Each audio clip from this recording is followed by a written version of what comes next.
ओम गम गणपतये नमः। ओम हम हनुमते नमः। ओम श्री हरि।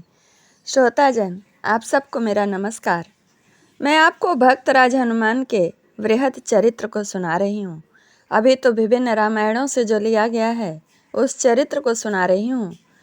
रामायण के चरित्र पूर्ण होंगे तो द्वापर युग के पुराणों से लिए गए चरित्र को सुनाऊंगी। फिर हनुमान जी की कैसे पूजा की जाती और किसने किया, कौन से मंत्र का जाप किया और कैसे सिद्धि मिली, वह बात सुनाऊंगी। अभी जो हनुमान जी माँ भगवती का पता लगा करके श्री राम जी के पास पहुँचे और वहाँ जो प्रसन्नता उन्हें प्राप्त हुई, उसके आगे का भाग मैं आपको सुना रही हूँ। यूँ तो हनुमान के जीवन में यह विशेषता है कि जो इनके संपर्क में आया उसे इन्होंने किसी न किसी प्रकार भगवान की सन्निधि में पहुंचा ही दिया। लंका में विभीषण इनसे मिले। इनके संसर्ग और बातचीत से वे इतने प्रभावित हुए कि रावण की भरी सभा में उन्होंने हनुमान का पक्ष लिया और अंत में रावण को छोड़कर वे राम की शरण आ गए।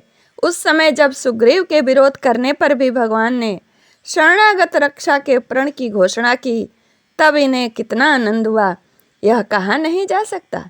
अंगद को साथ लेकर सबसे पहले हनुमान उमंग भरी छलांग मारकर विभीषण के पास चले गए और उन्हें भगवान के पास ले आए।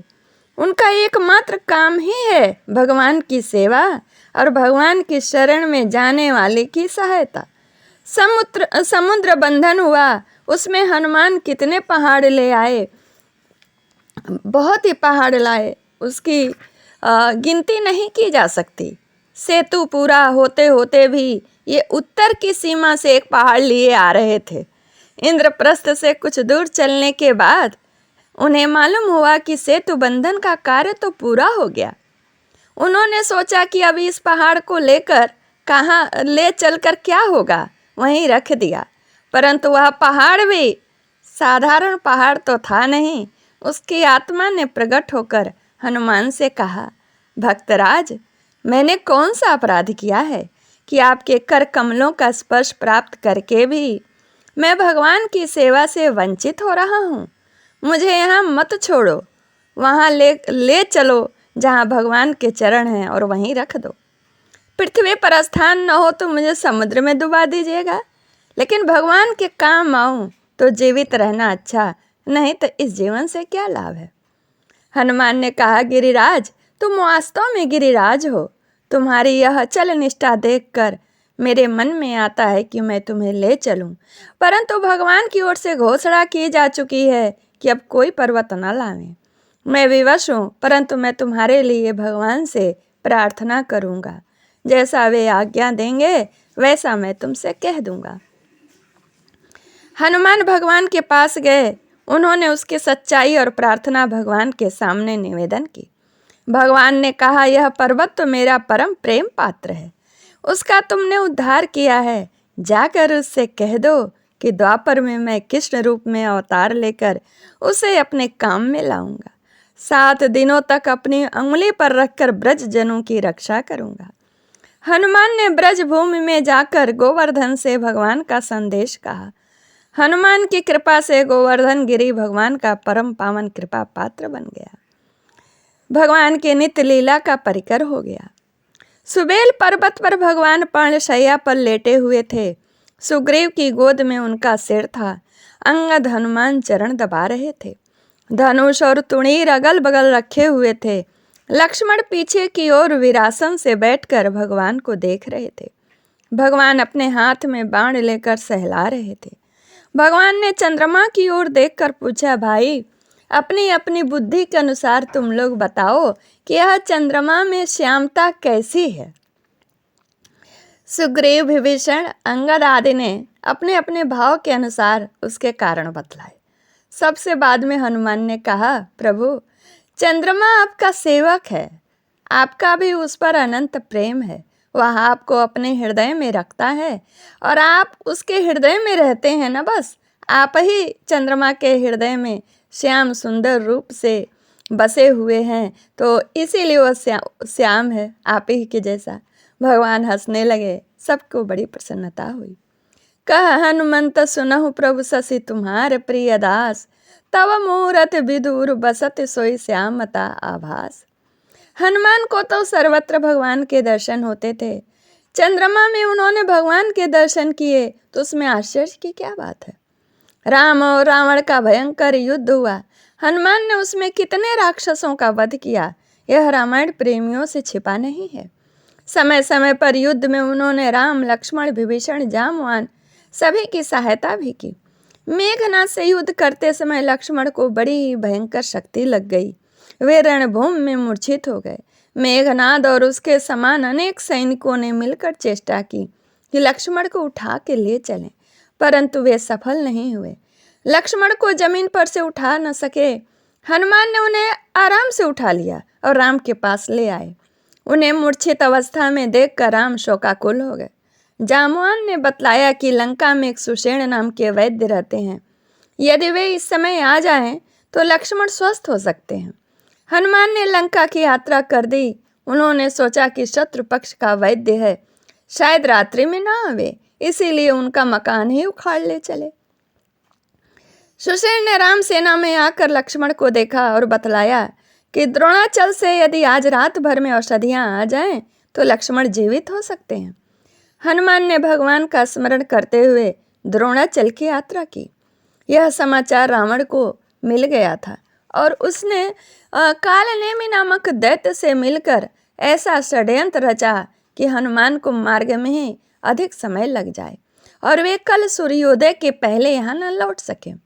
कालनेमी ने ऋषि का वेश बनाकर हनुमान को भुलावे में रखना चाहा, परंतु मायापति के दूत पर किसकी माया चल सकती है। दैवयोग से हनुमान को सब पता चल गया। उन्होंने उस बनावटी ऋषिराज को मृत्यु की गुरु दक्षिणा देकर आगे की यात्रा की, यानी उसको मार दिया।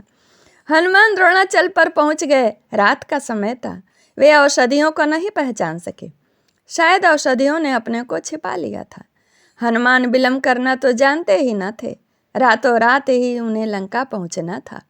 उन्होंने समूचा द्रोणाचल ही उखाड़ लिया और लेकर चलते बने। लौटते समय अयोध्या उनके मार्ग में पड़ती थी। भरत ने दूर से ही देखकर अनुमान किया कि यह कोई राक्षस है। उन्होंने एक हल्का सा बाण चला दिया और बाण लगते ही राम राम कहते हुए हनुमान मूर्छित होकर गिर पड़े। उनके मुंह से राम राम सुनकर भरत उनके पास दौड़ गए और बड़ी चेष्टा करके उन्हें जगाने लगे। अंत में उन्होंने कहा, यदि मेरे हृदय में राम की सच्ची भक्ति हो तो यह वानर अभी जीवित हो जाए। हनुमान उठकर बैठ गए। हनुमान ने सारी कथा सुनाई। भरत ने पछताकर अपनी बड़ी निंदा की और हनुमान को बाण पर बैठकर जाने के लिए कहा। हनुमान ने बड़ी नम्रता से अस्वीकार किया और वे द्रोणाचल लेकर लंका पहुंच आए। उस समय श्री राम बहुत ही व्याकुल हो रहे थे। हनुमान के आते ही उन्होंने उन्हें हृदय से लगा लिए। सुषेण ने उपचार किया और लक्ष्मण स्वस्थ हो गए। चारों ओर हनुमान की कीर्ति गाई जाने लगी। सुषेण को उनके घर सहित हनुमान उनके यथास्थान रखाए। रात का समय था। हनुमान पहरा दे रहे थे। अहिरावण विभीषण का वेश धारण करके आया। हनुमान ने उसे बुलाया और पूछा कि भाई, इतनी रात को कहाँ से आ रहे हो? उसने कहा, भगवान की आज्ञा से संध्या करने गया था, आने में देर हो गई है। उन्होंने मुझे शीघ्र ही बुलाया है। सबके सो जाने पर अहिरावण राम और लक्ष्मण को अपने कंधों पर उठाकर ले भागा। भगवान को भला कोई क्या हर के ले जा सकता है। लक्ष्मण तो कभी सोते ही न थे, परंतु जब प्रभु को अपने भक्त की महिमा प्रकट करनी होती है तो वे साधारण मनुष्यों की भांति ही लीला करते हैं। आज उन्हें हनुमान की महिमा प्रकट करनी थी। वे चुपचाप रावण के कंधे पर चले गए। दूसरे दिन प्रातःकाल सारी सेना में बड़ा कोलाहल मचा। सुग्रीव, जामवान, विभीषण सबके सब व्याकुल थे। हनुमान ने वह घटना सुनाई। विभीषण ने कहा, यह अहिरावण की माया है, मेरा वेश और कोई नहीं बना सकता। हनुमान ने कहा, वह चाहे जितना बली हो, चाहे जितने गुप्त स्थान पे रहता हो, मैं उसके पास जाऊंगा और उसका वध करके अपने प्रभु को ले आऊंगा। हनुमान ने यात्रा की। दैवयोग से मार्ग में कुछ ऐसी घटना घटी कि अहिरावण उन्हें नागलोक में ले गया। यह बात निश्चित रूप से मालूम हो गई। वहां जाकर हनुमान ने महल में प्रवेश करने की चेष्टा की, परंतु मकरध्वज ने रोक दिया। उसने कहा, तुम कौन हो जी? जानते नहीं? मैं महावीर हनुमान का पुत्र हूँ। चोरी से जाना चाहोगे तो मैं तुम्हें लोहे के चने चबवा दूंगा। और महाराज यह बात सुनकर तो हनुमान जी चकित हो गए। उन्होंने कहा, भैया मेरा पुत्र तो कोई है ही नहीं, तुम कहाँ से टपक पड़े? मकरध्वज ने कहा, जब आप लंका जलाकर समुद्र में स्नान कर रहे थे तब एक मछली आपका पसीना पी गई थी, उसके गर्भ से मैं पैदा हुआ हूँ। हनुमान ने उससे राम लक्ष्मण का पता पूछा। उसने कहा, मैं यह तो कुछ नहीं जानता। आज मेरे स्वामी किसी की बलि दे रहे हैं, वहाँ किसी को जाने की आज्ञा नहीं है, मैं आपको भी नहीं जाने दूंगा। युद्ध हुआ, एक से बढ़कर एक, बड़े बाप का बड़ा बेटा। अंत में हनुमान ने उसको ही पूंछ से बांध दिया और मंदिर में घुस गए। उनके चरणों के स्पर्श होते ही देवी जमीन में घुस गईं और वे मोह बाकर देवी का स्थान पर खड़े हो गए। खुद ही देवी जहाँ थीं वो जमीन में घुस गईं और हनुमान जी उनके जगह खुद मुंह खोल के खड़े हो गए। राक्षस ने समझा कि देवी प्रसन्न होकर प्रकट हुई हैं, खूब पूजा की गई।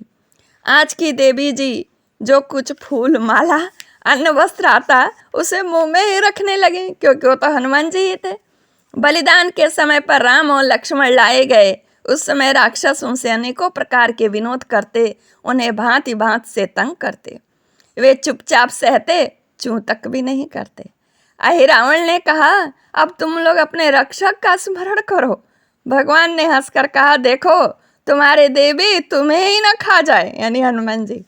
वह इन पर तलवार चलाने ही वाला था कि हनुमान गर्जना करके भगवान के पास पहुंच गए और उन्हें अपने दोनों कंधों पर दोनों जन को बैठाकर अहि रावण के हाथ से खड्ग छीन लिया और अहि रावण और राक्षसों का संहार करके हनुमान भगवान को शिविर पर ले आए। चारों ओर आनंद की ध्वनि और कोलाहल होने लगा। हनुमान को के जय जयकार से दिशाएं गूंज उठी। हनुमान निरंतर राम के काम में ही लगे रहते हैं, अब भी लगे ही रहते हैं, परंतु यह बात युद्ध के समय की है। एक कथा है इसमें बहुत ही अच्छा। दिन भर कभी भगवान के पास और कभी उनसे दूर रहकर युद्ध किया करते थे हनुमान जी, और रात में भगवान के चरण दबाते, उनसे धर्म की, प्रेम की, ज्ञान की बातें सुनते। कभी कभी क्या प्रायः ही भगवान उनके शरीर पर अपने कर कमल फेर देते थे और उनकी सब थकावट मिट जाती थी। जब भगवान राम सो जाते तब वे अपने लंबे लंगूर की चारदीवारी बनाकर, यानी पूंछ की, दरवाजे पर बैठ जाते और रात भर पहरा देते थे। पुनः प्रातः काल होते न होते वो होते होते युद्ध, कोई कठिन काम आ पड़ता, जामवान सुग्रीव अंगद सभी हनुमान की शरण लेते थे। रावण से युद्ध करते समय हनुमान उसके एक ऐसा घूसा जमाया कि वह मूर्छित हो गया। हनुमान ने मारा उसको। उसने होश में आकर हनुमान की भूरी भूरी प्रशंसा की और स्वीकार किया कि जीवन भर में ऐसे वीर से कभी मेरा पाला नहीं पड़ा था। बात यह थी कि रावण के प्रहार से लक्ष्मण मूर्छित हो गए थे। उसने पुत्र मेघनाथ की भांति रावण ने भी चाहा था कि मैं उन्हें उठा ले चलूं। उसने सारी शक्ति लगा दी पर लक्ष्मण न उठे। यह देखकर हनुमान दौड़े और रावण के बाणों से सारा शरीर छिद जाने पर भी लक्ष्मण के पास पहुंच गए और रावण को एक घूसा जमाया और वे लक्ष्मण को फूल के समान उठाकर राम के पास ले आए। राम ने हनुमान का आलिंगन करते हुए कहा, भैया तुम तो काल के भी महाकाल हो, देवताओं की रक्षा के लिए अवतीर्ण हुए हो, फिर मूर्छा कैसी? राम की बात सुनते ही लक्ष्मण उठ बैठे, फिर दूने उत्साह से रणभूमि में गए। हनुमान के सत साहस से इतना बड़ा संकट क्षण भर में ही टल गया। अभी तो बहुत बड़ा है भक्तराज हनुमान की कथा, पर वीडियो लंबा ना हो जाए इसलिए यहीं पूर्ण करती हूँ। आगे राम का विजय, युद्ध और सीता का ले आना सब आगे के भाग में सुनाऊंगी। हनुमान जी महाराज की जय हो। उनकी गाथा जितनी भी गाई जाए उतनी ही कम है। आप सबको नमस्कार। जय श्री कृष्ण।